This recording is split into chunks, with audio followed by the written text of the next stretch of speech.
Well, I put a couple of ponds in the back native gardens, and to our surprise, they already have little tadpoles.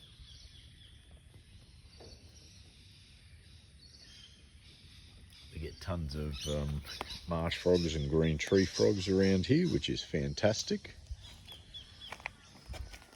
Garden's coming up a treat.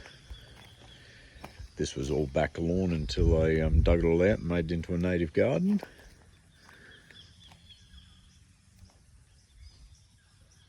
And there are quite a few little tadpoles in here as well.